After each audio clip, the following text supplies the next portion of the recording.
For more information about this or any episode of the podcast, check out the website at philosophizethis.org. We have additional content, further reading, transcripts of every show, all free, of course. But if you value the show as an educational resource and you want to help keep it going, you can find out more about how to do that at patreon.com/philosophizethis. Or alternatively, if you're buying something from Amazon this week anyway, consider clicking through our banner. It's at the bottom center of the landing page of philosophizethis.org. Small percentage goes back to the show. It may just be a click for you, but every little bit adds up. Thank you for wanting to know more today than you did yesterday, and I hope you love the show. So have you guys ever been to one of those really bizarre, dark places on the internet? Like, let's say you're watching a video, and then you click on a related video, and you keep clicking on the next related video and the next one. Smash cut to you 6 hours later, and you're just watching Nyan Cat on a 4-hour loop. Well, deep inside the bowels of the internet, in one of these really weird places, there's a war being fought. It's the YouTube video and comment war between fundamentalist Christians and science. Really, the best way to describe it is a war zone. I mean, seriously, you guys should see some of these comments. They're some of the most destructive, hateful things I've ever seen in my life. Each one of these YouTube videos is its own unique, crazy battlefield. Now, this battlefield is obviously an extreme caricature of what actually exists in reality. But you have to acknowledge that the dynamic that exists in an extreme form on these YouTube videos isn't completely unfounded. You wouldn't say that there's a war between science and religion today, but you definitely have to acknowledge that the two don't agree on many things. You certainly wouldn't consider science and religion friends in today's landscape. Well, today's episode is going to take you back to a time long before this war on the internet, when science and religion were friends. They didn't hate each other. But what we're going to talk about today is the beginning of that rift that we would identify in modern times between the two of them. This is the moment when science and religion both kind of liked the same girl at school, and then science took her to the school dance, and although religion pretended like everything was cool, and he said he's happy for both of them, the seeds of hatred were planted, and things were going to change forever. Now, I could spend a long time talking about the history of the time period, and the whirlwind of ideas and political events that led to somebody like Francis Bacon being able to exist at all. But, to be honest, volumes of work have been written on it, and it all isn't crucially important when trying to understand Francis Bacon and what his contributions were. What I will say is that it was a complete mess at the time. Centuries-old political troubles, centuries-old ways of thinking colliding with new ways of thinking, different methods of trying to maintain order and get everybody on the same page. But if you were an outsider looking in on Europe at the time, the one thing you'd be certain of is that these people were confused. All right? There have been few instances throughout human history where people have been more confused than these people are now. For a long time, the church had coexisted with science, but because of the insecurity brought on in the church by the humanistic movement and all these new interpretations of Christianity, the church turned away from science, seeing it as a hostile alternative to the way that they explain things. In response to this confusion, the world headed into what we now know as the scientific revolution. People like Francis Bacon thought that science and religion served two completely different functions, and that science shouldn't be seen as something that's threatening Christianity, threatening to overthrow it. In fact, he was religious himself. Science should be seen as something used as a catalyst for human prosperity, completely separate from religion. Francis Bacon must have felt like an alien dropped onto planet Earth and forced to live among the people. He looked around him and thought that people had been thinking about things wrong for a long time. Not only did he have a vision of what the ideal society would look like, he had what he thought was a solution to all of humanity's problems. Not only did he know where humanity needed to go, but he knew how to get there. But let me start here. With so much ambiguity about what the truth was, Europeans of the time period increasingly looked for knowledge of all sorts. Bacon talks in one of his works about the fact that people seem to, by nature, desire to know things. It seems to be something about humans. He says they want to know things for a myriad of different reasons, usually completely selfish reasons, like they want to be the guy that knows the most about everything at the party that they're going to that weekend, or for personal ambition or glory, or he even says just to distract themselves away from their personal life. In fact, when we think of acquiring knowledge in modern times, we think of, going to some place like the library, getting some giant dusty tome, slamming it on the desk and reading through it laboriously for hours. But the pursuit of knowledge to people in the time of Francis Bacon was a little more broad. They thought of knowledge differently. Knowledge meant any act or behavior that was delving into uncharted territory in some way. See, to them, Columbus was seen as a seeker of knowledge, among all the other titles that he had, because he was sailing his ship into uncharted territory and gaining knowledge. Certain interpreters of theology at the time were seen as seekers of knowledge for the very same reason. We wouldn't see those people as seekers of knowledge by today's standards, but they were considered as such in the time of Francis Bacon, and when he looked at the people of his time that were known as knowledge seekers, he thought they had it all wrong. Not only were they looking for knowledge in the wrong way, but they were looking for knowledge for all the wrong reasons. He actually writes a lot about this. He breaks down all the different types of people in his day that were pursuers of knowledge in all their different forms and fields. One of the most obvious ones are people that he refers to as the reasoners, and he has a couple other names for them, but above all else, they were philosophers. We would think of them as rationalists. They were people that thought to find knowledge, you used reason. And we know from studying former rationalists that this sort of knowledge always comes by way of them having arguments with each other or having some sort of verbal altercation that sort of conjures up knowledge from within. There was no experiment that they performed that offered a new insight that they were talking about. There was no external stuff happening at all. They looked within their own minds, they argued with each other about the contents, and they arrived at what they thought was knowledge. Now, if you look at it from their perspective, you can definitely see how they might have thought that knowledge didn't really require any sort of reading from the physical world to arrive at it. In fact, if you remember, this was the basis used by Plato to make the case for why he thought we were born into this world with total knowledge, with a complete Wikipedia of the world in our head at birth, and that acquiring knowledge was just the process of remembering it, of conjuring it up. Well, another prevalent type of person that was a seeker of knowledge that Bacon talks about are the ones of the superstitious variety. These people weren't just the various faith-based thinkers of his time. They extended all the way to people like magicians and chemists and people that would put on a show for a crowd on a street corner, people that seemingly heal ailments in the people in the crowd with their magic potion. Now, because this magical realm was so little understood at the time, these people were seen as seekers of knowledge because they were doing things that people really couldn't explain, and they were delving into that uncharted territory.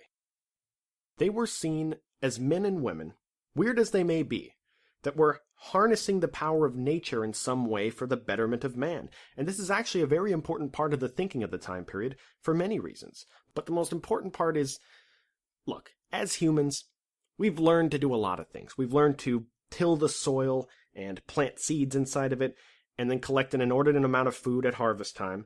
We've learned to domesticate animals for our benefit. We've learned to redirect rivers and streams to our benefit. If we can learn to harness the power of nature for the betterment of man in all these ways, maybe there's a way for humans to be complete masters of nature, to be in control of nature rather than the other way around.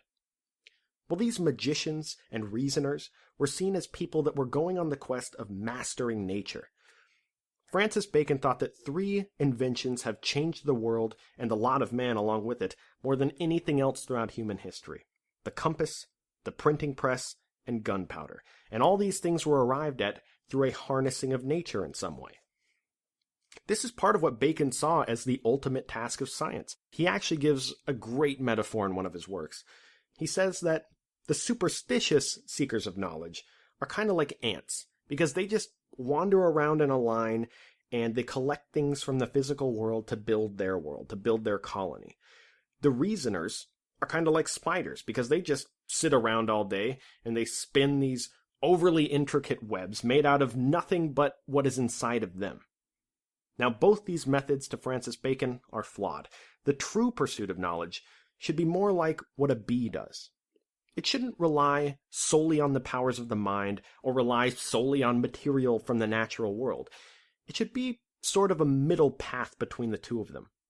Like a bee, it should gather evidence through experiments from flowers in the fields, but then it takes that material and uses its own skills to digest it and transform it into something that benefits more than just the bee itself. The bee does this in the form of honey, and he builds the colony. The pursuer of knowledge should do this in the form of discovering something beneficial to all of mankind, not just the person that found the knowledge. See, that's the problem with these magicians and these glorified high school debate team coaches to Francis Bacon.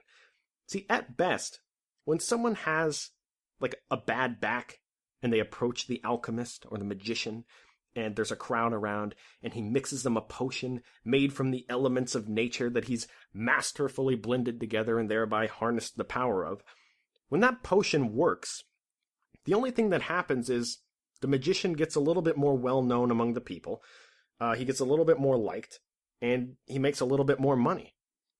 But how does that benefit society as a whole?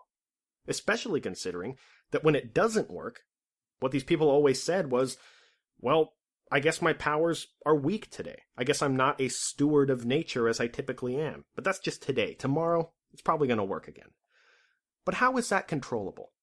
How can we know what's working or not working if we always have to consider how many mana potions the guy's had in the last 24 hours? Bacon had a better way of looking for knowledge. He thought that we should look for negative instances in things. Let's say, for example, instead of doing 10 experiments where you give different plants different levels of sunlight, and then from all that work you draw the conclusion that all plants need sunlight to grow, instead of doing that, you should look for instances where plants don't need sunlight. It's a much better approach. And it may seem confusing, like, shouldn't we take this seriously, considering the huge benefit humanity stands to gain from finding all this knowledge? Well, let's not project our times onto their times. This certainly seems very obvious today, but it truly wasn't back in the time of Francis Bacon. I mean, even just a couple decades before, we have Montaigne. We talked about it last time, talking about how searching for these overarching rules and generalities about the world might ultimately just be a waste of time, because it seems like they're always going to be replaced by a different one eventually. And look, we can understand why a lot of people may have felt that way, including Montaigne, especially Montaigne. I mean, after all, it's very easy to look at the metaphysics of the philosophers that Montaigne was reading and most influenced by. It's clear they're arguing based on conjecture. Is the world made only of water or only of fire? Is this rock I'm holding made of a combination of earth and fire or earth and water? Maybe all three. How can you really know? Maybe there's a fiery substance that pervades all things that brings them life. You know? I mean, you could see how this stuff could be viewed as a complete waste of time that was never going to yield any practical benefits. But this was the genius of Francis Bacon. Not only to realize that it could benefit all of humanity, but to recognize the various faults in the way that people think about things that prevent them from arriving at that knowledge. Because of the selfish motives that typically underlie why people seek knowledge in the first place, Bacon thought that science shouldn't be something that's relegated to one guy performing a magic trick on a street corner. It should be a collaborative effort. In fact, he thought it should be financed by the government. Bacon thought there was nothing better to spend tax dollars on. I mean, after all, what could possibly improve the lives of a state's citizens more than scientific progress? And should we really rely on personal ambition to improve people's lives? Bacon thought it was really scary to think about the fact that somebody could just find the cure to cancer or some other very valuable piece of information like that, and then just sit on it for years, reveling in all the glory and fame that would come with something like that. In theory, if instead the government discovered the cure to cancer, it wouldn't be something that people could profit from, either monetarily or emotionally. It would be public domain. And there are all kinds of other examples. We can think of a million of them. So how about the fact that from the 1930s, we've had solar-powered and electrical cars around in some sort of makeshift sense, but they've just never sold. Now, in today's world, We have an energy crisis. Every president since Ronald Reagan has vowed to remove our dependence on foreign oil. But for some reason, there still aren't any mass market feasible, purely solar-powered or electrical cars. Why is that? Now, this could be just the nature of the technology, but in an alternate universe, couldn't it also be what Bacon was scared of? I mean, in this alternate universe, someone could have patented the technology to make these things feasible a long time ago, and then sold those patents to the companies that stand to benefit from these trillion barrels of oil still in the ground. Now, I'm not going Alex Jones on everybody here. What I'm saying is, this is the sort of thing that Bacon was trying to prevent with state-subsidized research. But this wasn't the only vision that Bacon had for society or for the government. He actually wrote a book called The New Atlantis. It's a classic. He outlines what he sees as a utopian society, the perfect society. This was actually very common among thinkers. Now, listeners of this show will remember back when we talked about Plato's Republic, where Plato outlined the ideal form of government. Well, a lot of subsequent thinkers tried to do just that too. They thought they had a better way. People like St. Augustine, people like Thomas More, who was a friend of Erasmus that we talked about. Well, Francis Bacon's utopian society makes science their chief priority. He details out how all of it would work. He gives fascinating accounts of how science would eventually solve all of humanity's problems if we just let it. One of my favorite concepts that he talks about, just because it's so different from all the other ways philosophers have approached the subject in the past, is when he talks about human excess. Now, typically, philosophers have all arrived at the conclusion that things go downhill pretty quick when humans have free reign over a finite amount of resources, right? Let's say that there's only so much food around to feed a group of people. Then some big guy comes in and eats half of it, and now there's not enough food for the rest of the group. Humans should be temperate so that that sort of thing doesn't happen. We should regulate ourselves. Let's say some sheep need to be protected in the pasture, and some kid keeps lying about a wolf coming around and eating all the sheep. Eventually, the wolf does come around, some sheep get eaten, and everybody's mad at him. Humans should be honest. Well, these are the sorts of things that virtue aims to prevent. Restriction from certain behaviors. Well, Bacon's approach goes the complete opposite direction. He says that science is going to solve the problem of human excess because it's going to make human excess an obsolete thing. Eventually, science will make it so that there's so much food that people don't need to regulate how much they eat because there's more than anybody could possibly eat. Eventually, science will make something like a lie detector so that it doesn't matter if that kid's lying about a wolf coming around or not. We'll be able to tell whether he's being honest or not. Science makes the pursuit of virtue practically obsolete. Such a unique approach to this problem that so many philosophers have tried to solve. But it's important to note, Francis Bacon realized that this utopian society that he was envisioning was a long, long way away. There was a mountain to climb first if we were ever going to get to his vision, and it was going to be a tough road.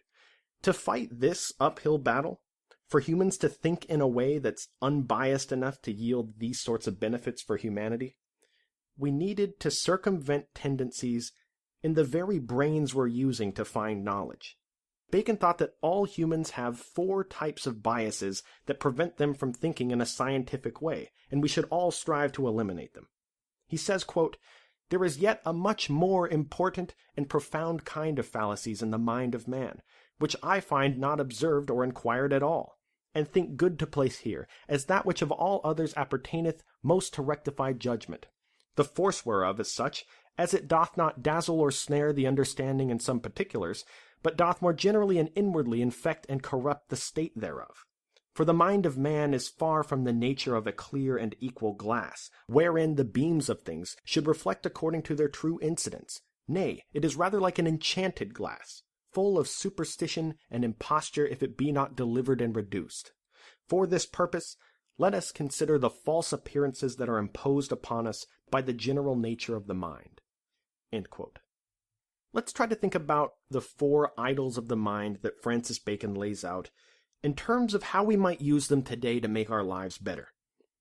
Let's try to create a scientific method for our lives. The first one is the least exciting of the 4. It's probably the most obvious, and it's probably the one that's least in our control. but we should acknowledge it. The first idol is what Bacon refers to as the idols of the tribe. What Francis Bacon was referring to is the flawed way in which we perceive the world around us. He talks about human understanding as being like a cracked mirror that distorts the reflections that we see in it. Like an oar put into the water where it looks bent because of the way our eyes perceive light, but it's actually straight. Now, the significance of this is that just because we see things or hear things or smell things in a certain way doesn't necessarily mean that our perception is based entirely in reality. Now, the obvious example that we've touched on many times in the past is that the world is comprised of mostly empty space. It's made up of atoms that are 99% empty, right? Now, we don't see it that way. We have senses that create a representation of the world that's useful to us. That representation is made up of solid objects. It just wouldn't be useful for us to see all the empty space. But that map of the world is based on a lot of assumptions. And Bacon would say that those assumptions can get us into a lot of trouble if we're trying to view reality on reality's terms. Let's think of a modern example. Let's say you're digging through a trash can for some reason, looking for something. And then you take that same hand and you give a sponge bath to a very sick hospital patient. All right? And then you look at your hands, and it looks like they're perfectly clean. Your senses are telling you that it's perfectly okay to eat this giant bag of flaming hot Cheetos and then lick the powdered cheese residue off of your fingers. Right? Seems like everything's fine. Well, Francis Bacon wouldn't have endorsed that behavior. Well, for two reasons. One, it's completely disgusting. Just use a napkin for God's sakes. And second, because your hands aren't actually clean. They have germs all over them. You're going to get sick. Millions of people died for what they thought were unexplainable reasons before germ theory was developed in the 1800s and they knew why they died. And it took this long because people trusted that biased map that their senses gave them way too much. What we should do is be mindful of this limitation in our own lives. The second idol is what Bacon calls the idols of the cave. Now, this is an allusion to Plato's allegory of the cave, and it refers to our ways of thinking about the world that we've been conditioned to believe based on our own individual education or customs. There may not actually be evidence to support this knowledge that we have, but it is what we believe. Now, the examples in this category are endless. You guys can probably think of 1,000, but just for the sake of clarification, one that everybody might be able to relate to is the way that a lot of modern Americans think about their diet. All right? For the last few decades, brilliant marketers have conditioned people to believe things like a low-carb diet is healthy, or a low-fat diet is healthy. They say this stuff as though 90% of your calories should come from protein exclusively. Low-calorie equals healthy, and high-calorie equals unhealthy. Well, that's nowhere near what reality is, right? Your body needs carbohydrates, or you're going to constantly feel lethargic. Your body needs fats, or you're not going to digest things properly. Your brain won't function correctly, etc. If we're talking about what a healthy diet is, as far as what percentage of your calories comes from each of the three, proteins, carbs, and fats, that's completely dependent on your lifestyle. Just like the total number of calories you eat in a day is dependent on your lifestyle. Sure, a low-carb diet is healthier than eating at Taco Bell 3 times a day and being massively overweight. And yeah, these diets help those types of people to think of food in terms of something other than how they can treat themselves to something right now. But these fad diets have also created a group of dogmatic people that oversimplify nutrition and what being healthy really is. Francis Bacon would definitely put these sorts of beliefs into the idols of the cave. The third idol is what's called the idols of the marketplace. Now, this is the most interesting one to me. It has to do with the preconceived biases we hold regarding what we envision when we communicate with each other. For example, I can say that I'm recording this podcast and I'm talking into a microphone. Now, each person listening to the show has an image in their head of what that microphone looks like. Right? Just picture it right now. That image comes from the sum total of every microphone you've ever seen in your life, combined with what you think my microphone may look like. Now, what if I said instead of a microphone, what if I said I'm talking into a transmitter to record the show? What if I said I'm talking into a recording device. These different words bring up different images in everybody's head of what's being described. But the actual thing that I'm describing hasn't changed a single bit. Bacon recognized this, and he realized that these individual biases that we hold about the connotations behind words could prevent us from seeing reality on reality's terms. This is a huge flaw in human thinking, and it's honestly exploited by people all the time in today's world. The fact is, each and every one of us would benefit greatly if we could just find out when we're being exploited. For example, newspapers or news networks will commonly use certain words when describing something that make you feel a certain way that's in their best interest. They'll direct and manipulate what you think about what they're telling you about. One really good example that I recently read, and I can't remember where I read it, but it had to do with the current debate on health insurance in the United States. Now, certain news outlets that want you to like the current bill that's going to be passed will describe it as healthcare reform, because there's a positive connotation associated with the word reform. That word implies that there is some current flawed mechanism that's in need of being fixed. For you to be against healthcare reform, you need to be against reform in general. Now, on the opposite side of the aisle, they'll describe it as socialized medicine. Now, the thinking there is that they're going to strike a negative chord with a lot of Americans that have an aversion to socialism. That's not what America's all about. Now, the thing they're describing hasn't changed at all. But the way that people perceive it has changed quite a bit. It's gone from a bill that's our savior, that's saving us from a damaged system, all the way to a hostile takeover of our American way of life. Bacon would point out that the reality of what it is got lost somewhere in the middle, somewhere in the connotation of the words. The final idol Francis Bacon talks about is what he called the idols of the theater. The theater implies that the world is a stage on which many acts have already been performed that shape the way we currently think about things. Now, when he said this, Francis Bacon was referring to long-accepted doctrines of thought or philosophical systems, things that might shade the way we view the world. Now, he considers these philosophical systems as theater because they're kind of like fictional plays where we create a setting that isn't real at all, and we act it out as though it is.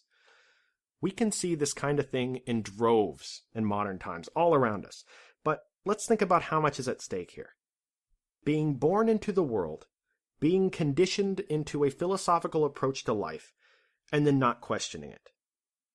Look, the reason why, as a society, we deeply admire people like Martin Luther King Jr., Susan B. Anthony, Harriet Tubman, is because they questioned the philosophical systems underlying the world that they were born into. I mean, how many women were born before the 1920s in the United States that were told that simply because of their gender, they were inferior to men, and therefore not allowed to do everything that men could do? And how many of those women just accepted that? There were millions of them that just thought, I guess this is just the way that it is. I'm a woman. I'm just not capable of doing certain things well enough to be trusted with them. Well, was that based in reality? Of course it wasn't. What Francis Bacon urges us to do is to not allow ourselves to fall into a biased way of thinking simply because we're born into it and it's easy just to go along with it. You can follow me on Twitter at @IamStephenWest. You can join in the discussion on Facebook. We find moral dilemmas within the popular news of the week and ask questions about it. You can find that at facebook.com/philosophizethisshow. If you love Philosophize This and want to make sure you never miss an episode, please consider signing up for email notifications. What it is whenever a new episode is released, we send out an email letting you know that it was released. We let you know what the episode's about. And we also send you some additional text content that we created about whatever philosophical topic we were talking about that week.